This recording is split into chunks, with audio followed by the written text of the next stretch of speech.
नमस्कार दोस्तों, concept king में आपका स्वागत है। देखिए, आज जो हम सेगमेंट शुरू करने वाले हैं वह वायुमंडल है, जिसको जलवायु विज्ञान भी कहते हैं। ये पूरी ज्योग्राफी में बहुत ही ज़्यादा इंपॉर्टेंट है, तो आपको इसको अच्छे से पढ़ना है। अगर विश्व के भूगोल को हम 3 भागों में बांटें, भूआकृति विज्ञान, जलवायु विज्ञान और महासागरीय विज्ञान, तो उसमें जलवायु विज्ञान बहुत ज़्यादा इंपॉर्टेंट है, क्योंकि अगर आप भारत का भूगोल पढ़ेंगे, उसमें मानसून पढ़ेंगे, तो उसका कंसेप्ट भी आपका जलवायु विज्ञान से बनते हैं। और बहुत सारी चीज़ें हैं जो जलवायु विज्ञान में आती है, और सबसे बड़ा सेगमेंट है इसमें। तो इस सेगमेंट को आपको अच्छे से पढ़ना है। तो हाँ, अपना चैप्टर स्टार्ट करते हैं और देखते हैं इससे किस प्रकार के एग्जाम में क्वेश्चन बने हैं। ठीक है, पहला क्वेश्चन अगर हम देखेंगे, वायुमंडल कई प्रकार की गैसों के मिश्रण से बना है, पृथ्वी के नज़दीक वायुमंडल में मुख्यतः पाई जाती हैं। देखिए, बहुत सिंपल क्वेश्चन है, और अगर आपकी इस पे अच्छे से पकड़ है तो आप आसानी से क्वेश्चन सोल्व कर पाएंगे। देखिए, पहला क्वेश्चन अगर आप देखेंगे, इसका आंसर जो होगा, नाइट्रोजन एवं ऑक्सीजन, नाइट्रोजन और carbon dioxide, oxygen carbon dioxide, ethane oxygen. के वायुमंडल कई प्रकार की गैसों के मिश्रण से बना है, पृथ्वी के नज़दीक वायुमंडल में मुख्यतः क्या पाई जाती है, नाइट्रोजन और ऑक्सीजन। तो इसका जो राइट आंसर है वह है ए। अगला क्वेश्चन है, वायुमंडल में सबसे अधिक किस गैस का प्रतिशत है, तो नाइट्रोजन का। सिंपल क्वेश्चन है, 78% के आसपास है। अगला क्वेश्चन है, निम्नलिखित में से कौन सी एक वायुमंडल में स्थायी गैस है, तो नाइट्रोजन है। तो सी इसका राइट आंसर है, नाइट्रोजन। अगला क्वेश्चन देखते हैं, पृथ्वी के धरातल से ऊपर की ओर वायुमंडल के विभिन्न स्तरों का सही अनुक्रम क्या है। देखिए, बहुत सिंपल क्वेश्चन है, 1998 में पूछा गया है यूपीएससी ने। तो देखते हैं आप टिक कर देंगे, सौर मंडल, समताप मंडल, मध्य मंडल, आयन मंडल। तो सी इसका राइट आंसर है। आगे बढ़ते हैं। देखिए, वायुमंडल की लंबवत संरचना में सबसे निचली सतह कौन सी होती है, तो ट्रोपोस्फियर। तो ट्रोपोस्फियर सबसे निचली सतह होती है, तो उसका जो राइट आंसर है वह है ए। और इसमें ही सारी मौसमी संबंधित घटनाएं होती हैं, कौन कौन सी, वर्षा, कोहरा, ओलावृष्टि, ये सब। जो हवाई जहाज आपके कहाँ उड़ते हैं, वे उड़ते हैं आपके समताप मंडल में, वहाँ पर मौसमी घटनाएं नहीं होती है। आगे बढ़ते हैं। देखिए, अगला क्वेश्चन है, वायुमंडल की 4 परतें हैं, ऊंचाई के अनुसार उनका सही अवरोही क्रम लगाना है आपको। देखो, अवरोही क्रम लगाना है। ठीक है, देखिए, आरोही क्रम, बढ़ता क्रम, अवरोही घटता क्रम। तो सबसे पहले जो ऊपर पड़ेगा, फिर उसके नीचे, फिर उसके नीचे। तो हमें ऐसे याद है, सोम मंडल, समताप मंडल, मध्य मंडल, आयन मंडल। देखिए, 4 3 2 1, 4 3 2 1। देखिए, ये फर्स्ट सेकंड थर्ड फोर्थ। तो सबसे पहले आयन मंडल ऊपर पड़ेगा, आयन मंडल के बाद मध्य मंडल, समताप मंडल आकर सबसे नीचे है सोम मंडल। तो इसका राइट आंसर है ए। अगला क्वेश्चन है, अधिकांश मौसम गतिविधियां जिस वायुमंडलीय परत में होती है वह है सौर मंडल में। तो उसका राइट आंसर है सी। आगे बढ़ते हैं। देखिए, अगला क्वेश्चन है, समताप मंडल को जेट विमानों की उड़ान के लिए आदर्श माना जाता है, क्योंकि 4 ऑप्शन है। क्यों? अभी मैंने आंसर बताया है कि इसमें कोई मौसमी संबंधित घटनाएं नहीं होती है। तो ए पढ़ेंगे, इस परत में उपस्थित ओजोन के कारण ईंधन की खपत कम होती है। बी, इस परत में तापमान सम रहता है, जो इंजन की दक्षता के लिए अनुकूल परिस्थिति है। सी, यह परत विमान भेदी शास्त्रों की मारक सीमा से बाहर है। और डी पढ़ेंगे, इस परत में बादल और अन्य मौसमी घटनाएं नहीं होती है। तो राइट आंसर डी इसका राइट आंसर है। बहुत सिंपल सा क्वेश्चन था ये वाला। देखिए, ओजोन परत अवस्थित है। देखिए, एक गुड ओजोन होती है, एक बैड ओजोन होती है, ये आपने पढ़ ही रखा है। हम देखते हैं ओजोन परत कहाँ पर स्थित होती है, समताप मंडल में। तो समताप मंडल में स्थित होती है, इसका राइट आंसर है सी। अगला क्वेश्चन है, सूरज से निकलने वाली विनाशकारी रेडिएशन से निम्न में से कौन से जीवन से सुरक्षा प्रदान करता है, तो ओजोन परत। राइट आंसर है सी, ओजोन की परत। अगला क्वेश्चन देखेंगे, समताप मंडल में ओजोन परत का कार्य क्या है। तो समताप मंडल में ओजोन परत का कार्य है भूतल पर पराबैंगनी विकिरणपात को थामना। तो उसका राइट आंसर है सी, वो डी इसका राइट आंसर है। ठीक है, तो 11th का जो आंसर हुआ राइट, डी। अगला क्वेश्चन है, ओजोन परत बताती है। देखिए, 4 ऑप्शन है, ओजोन परत क्या बताती है, अंटार्कटिका की वायुमंडलीय स्थिति, शनि ग्रह पर की गई एक आधुनिक खोज, पृथ्वी की सतह से लगभग 10 से 20 किलोमीटर नीचे की परत, पृथ्वी की सतह से 15 से 20 किलोमीटर ऊपर वायुमंडल की परत। तो डी इसका राइट आंसर है, पृथ्वी की सतह से 15 से 20 किलोमीटर ऊपर वायुमंडल की परत ओजोन परत के बारे में बताती है। तो राइट आंसर है डी, क्योंकि 15 से 20 किलोमीटर के अंतर में ही ओजोन परत पाई जाती है।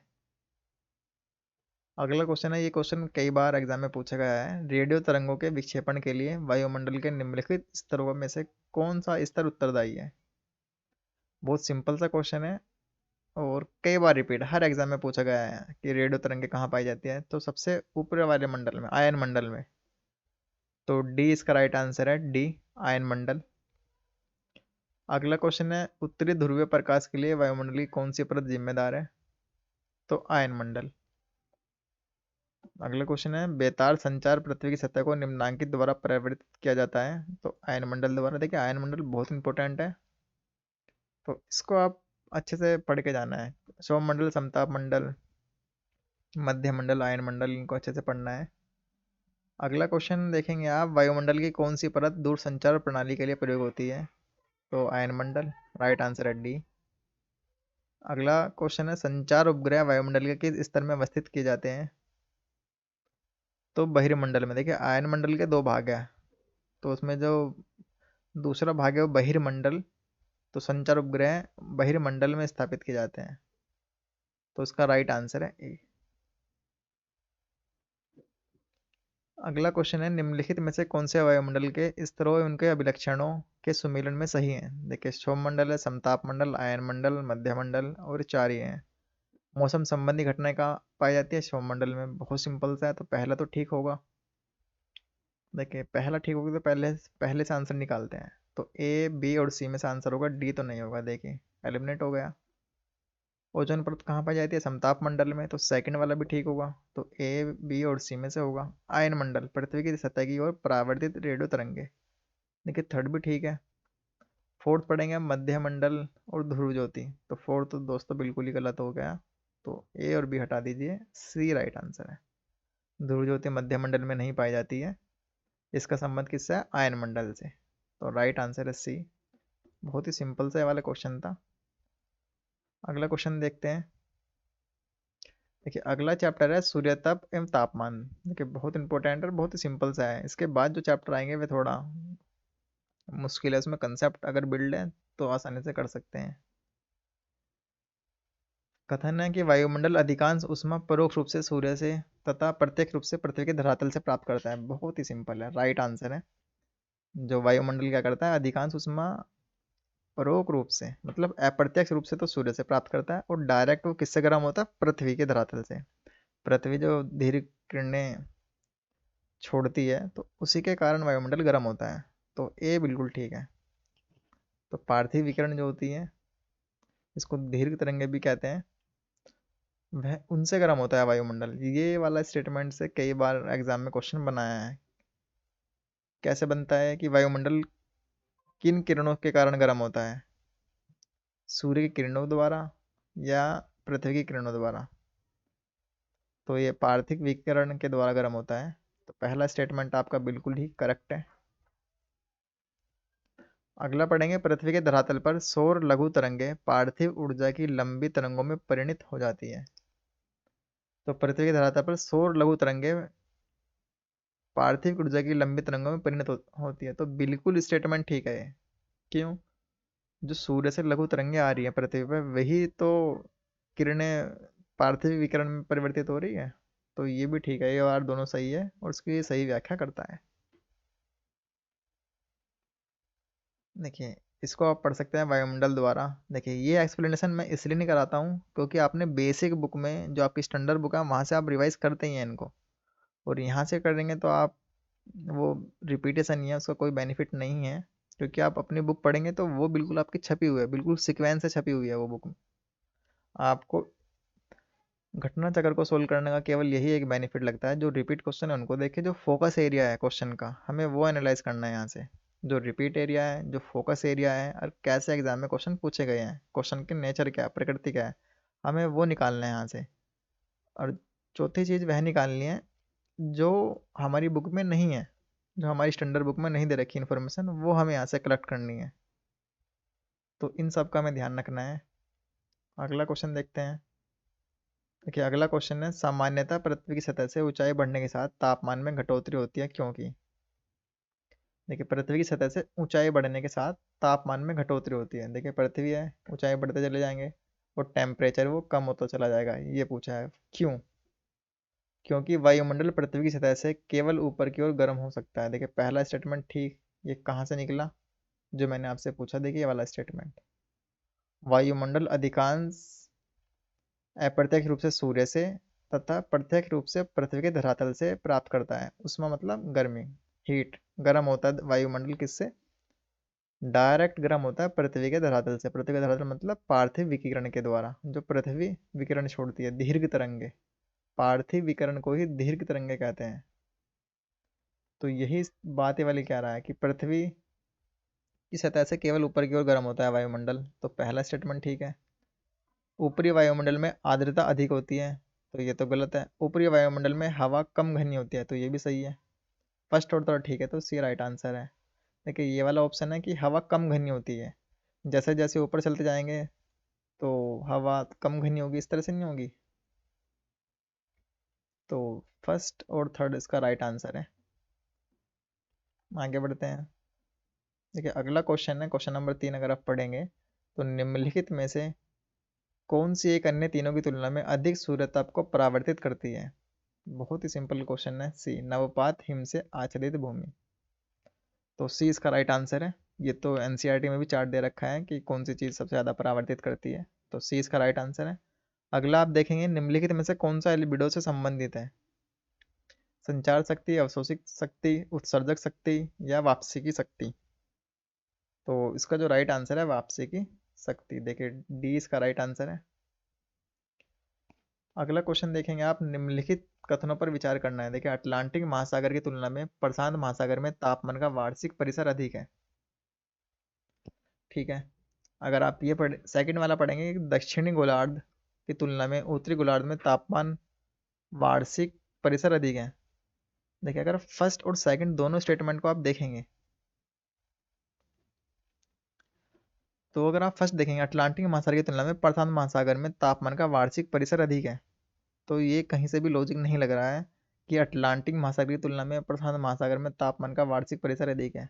दोनों में इक्वल होना चाहिए। ठीक है। अगर सेकंड पढ़ेंगे, दक्षिण गोलार्ध की तुलना में उत्तरी गोलार्ध में तापमान का वार्षिक परिसर अधिक है, तो ये वाला स्टेटमेंट ठीक है। क्यों? क्योंकि उत्तरी गोलार्ध में सबसे ज़्यादा क्या है, भूमि है, और दक्षिणी गोलार्ध में सबसे ज़्यादा क्या है, पानी है। तो यहाँ तो लॉजिक लग रहा है। बेशक आपको कुछ ना पता हो, लेकिन लॉजिक से आप सोच सकते हैं। अटलांटिक महासागर देखेंगे और प्रशांत महासागर देखेंगे, ये दोनों क्या है, जल वाले क्षेत्र हैं। तो इसमें तो मुझे लगता है कि बराबर होना चाहिए। लेकिन अगर सेकंड देखेंगे, दक्षिण गोलार्ध की तुलना में उत्तरी गोलार्ध में तापमान का वार्षिक परिसर अधिक है, तो ये सही हो सकता है। क्यों? क्योंकि उत्तरी गोलार्ध में आप पाएंगे कि भूमि का प्रतिशत सबसे ज़्यादा है, और दक्षिणी गोलार्ध में सबसे ज़्यादा पानी है, तो इनमें तापमान में अंतर हो सकता है। तो सेकंड वाला ठीक है, ऑप्शन पहला गलत है। तो देखिए 20 का राइट आंसर। देखिए कितना सिंपल सा ये वाला क्वेश्चन था। अगला क्वेश्चन है, निम्नलिखित में से कौन सा कथन सही नहीं है। देखिए आपको पढ़ना है कि सही है या सही नहीं है। पहला पढ़ेंगे, जलवाष्प जलवाष्प नीचे वायुमंडल की अति परिवर्तित गैस है। ठीक है। अधिकतम तापमान की मेखला विषुवत रेखा के सहारे पाई जाती है। शीत कटिबंध उभय गोलार्धों में ध्रुवामृत एवं ध्रुवों के बीच उपस्थित है। जेट वायुधाराएं अत्यधिक ऊंचाई की हवाएं जो धरातलीय मौसम दशाओं को प्रभावित करती है। देखिए चार स्टेटमेंट अगर डी पढ़ेंगे आप, जेट वायुधाराएं अत्यधिक ऊंचाई की हवाएं जो धरातलीय मौसम दशा को प्रभावित करती है। देखिए ये स्टेटमेंट तो बिल्कुल राइट दे रखा है ना। तो ये तो आंसर होगा नहीं। अब फर्स्ट और थर्ड में से आंसर होगा। ए पढ़ेंगे, जलवाष्प निचले वायुमंडल की अति परिवर्तित गैस है। देखिए जलवाष्प कहाँ पाया जाता है, निचले वायुमंडल में, तो ये भी स्टेटमेंट ठीक है। तो ए और डी में से तो आंसर होगा नहीं, 101% नहीं होगा। बी और सी में से देखते हैं। देखिए बी और सी में से आंसर होगा। हमें क्या पूछ रहा है कि कौन सा सही नहीं है। ये दो स्टेटमेंट तो क्या है आपके, सही हैं। तो बी सी को देखिए, अधिकतम तापमान की मेखला विषुवत रेखा के सहारे पाई जाती है। ठीक है। शीत कटिबंध उभय गोलार्धों में ध्रुवामृत एवं ध्रुवों के बीच उपस्थित है। देखिए बी और सी देखिए, अधिकतम तापमान की मेखला विषुवत रेखा के सहारे कहाँ पाई जाती है, वो तो 23.5 डिग्री के आसपास पाई जाती है। कर्क रेखा के आसपास सबसे ज़्यादा टेम्परेचर होता है। कंसेप्ट पे बेस सवाल है कि विषुवत रेखा के ऊपर, विषुवत रेखा के आसपास ही कहाँ टेम्परेचर सबसे ज़्यादा होता है, वो तो ध्रुवों के उसके आसपास होता है ना, कर्क रेखा और मकर रेखा के आसपास 23.5 डिग्री के आसपास। क्यों? क्योंकि वहाँ पे बादल बादल नहीं होते हैं। ठीक है। तो बी इसका राइट आंसर है। तो कितना सिंपल सा ये वाला क्वेश्चन था। देखिए कंसेप्ट अगर डेवलप है आपका तो कर सकते हैं, तो बी इसका राइट आंसर है। अगला क्वेश्चन है, पृथ्वी पर सबसे उच्चतम तापमान रिकॉर्ड किए जाते हैं तो 20 डिग्री उत्तरी अक्षांश पर। देखिए ये वाला क्वेश्चन देखेंगे आप, और ये तो स्टेटमेंट एक नहीं है, अधिकतम तापमान विषुवत रेखा के सहारे पाया जाता है, तो ये तो हो गया आपका गलत। कहाँ पाया जाता है ये ना, 23.5 डिग्री के आसपास लगभग, तो 20 डिग्री उत्तरी अक्षांश पर। तो राइट आंसर कौन सा हुआ, सी। पृथ्वी पर सबसे अधिकतम तापमान कहाँ पर पाया जाता है, 20 डिग्री अक्षांश, यानी कि 23 साढ़े 23 डिग्री के आसपास पाया जाता है। वो क्यों पाया जाता है, क्योंकि वहाँ पे बादलों की उपस्थिति होती है। तो इसका जो राइट आंसर है वह सी है। आगे बढ़ते हैं। साफ रात मेघे रातों की अपेक्षा अधिक ठंडी होती है, तो विकिरण के कारण। तो बी इसका राइट आंसर है, रेडिएशन के कारण। बी देखिए कंसेप्ट है तो कर सकते हैं, नहीं तो आप क्वेश्चन सोल्व नहीं कर सकते हैं ये वाला। देखिए अगला जो चैप्टर है वह चक्रवात है, और ये चक्रवात बहुत ही ज़्यादा इंपॉर्टेंट चैप्टर है।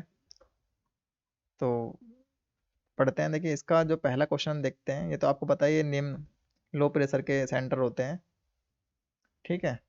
और मेंस में भी बहुत क्वेश्चन इससे पूछे जाते हैं, ठीक है। तो क्वेश्चन देखते हैं पहला।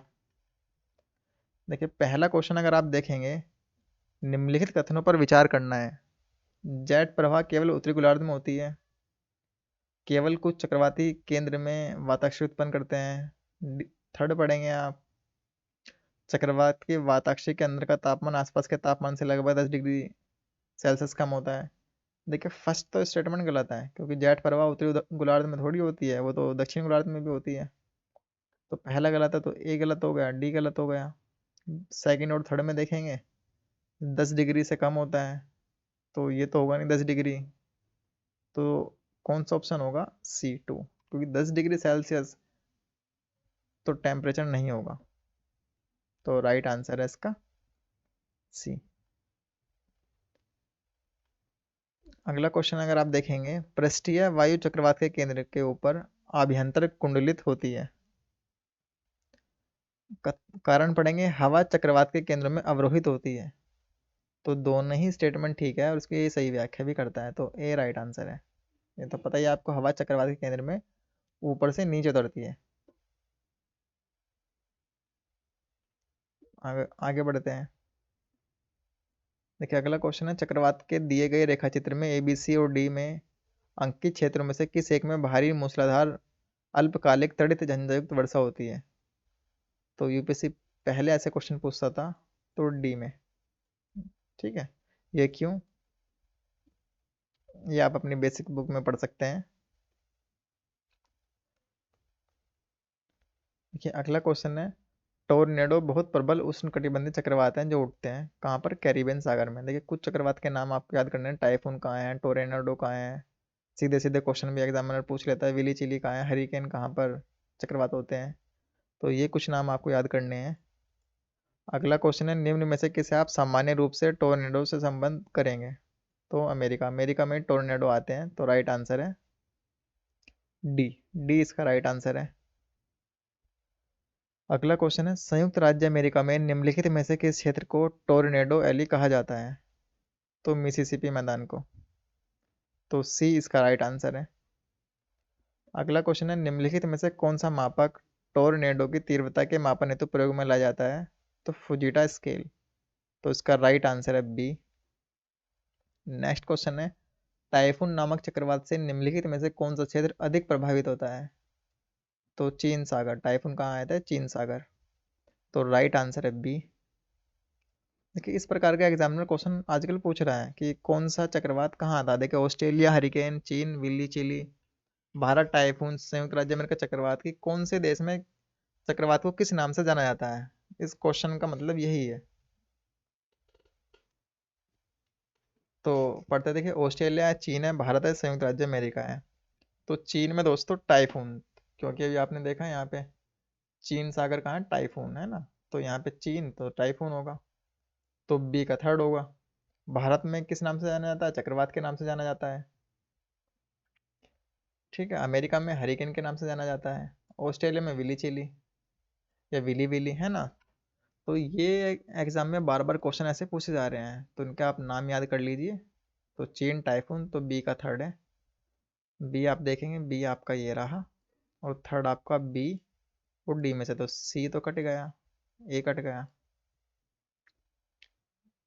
सी का है फोर, तो सी आपका ये रहा, और फोर किस में, बी में, तो बी राइट आंसर है।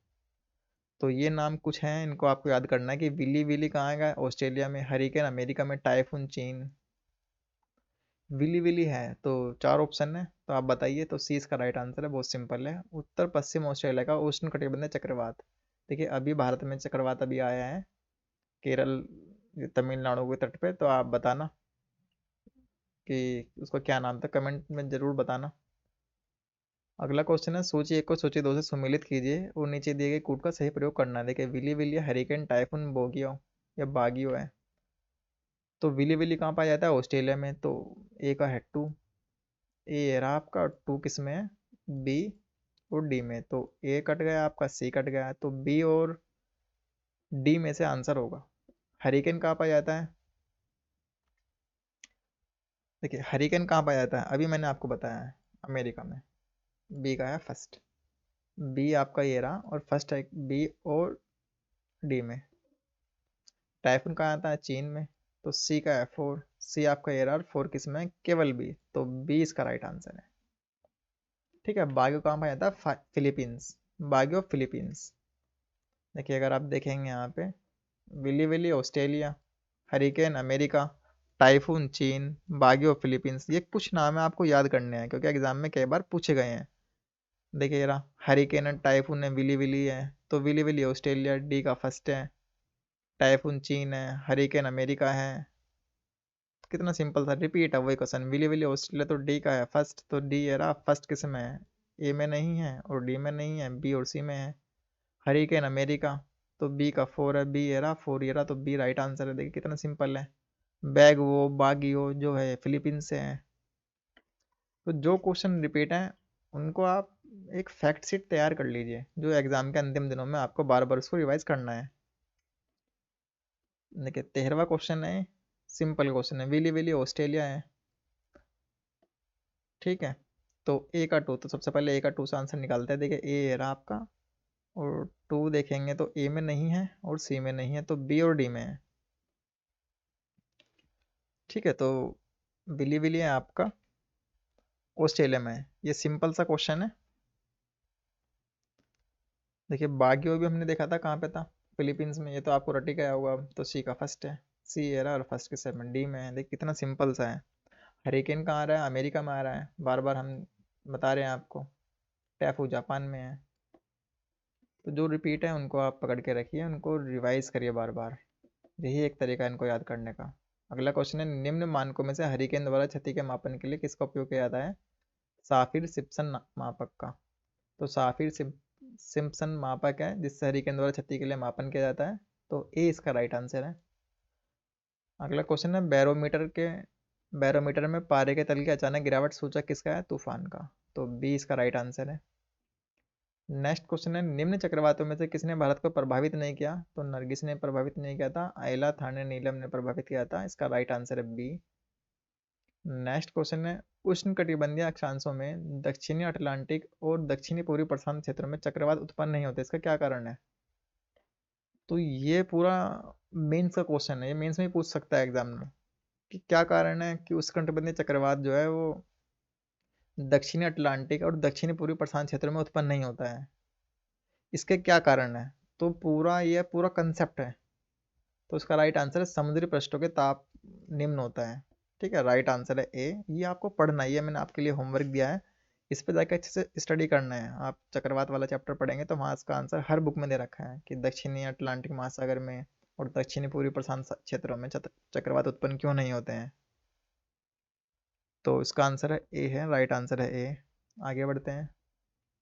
देखिए अगला चैप्टर है आर्द्रता, इसको हम नेक्स्ट वीडियो में कवर करेंगे। इस वीडियो में हमने 3 चैप्टर पढ़े हैं, जिसमें हमने पढ़ा जलवायु, वायुमंडल, सूर्यताप पे तापमान और चक्रवात। ठीक है, आपको ये जो टॉपिक है, ये सेगमेंट है, अच्छे से तैयार करना है। तो ठीक है, नेक्स्ट वीडियो मिलते हैं, तब तक के लिए धन्यवाद।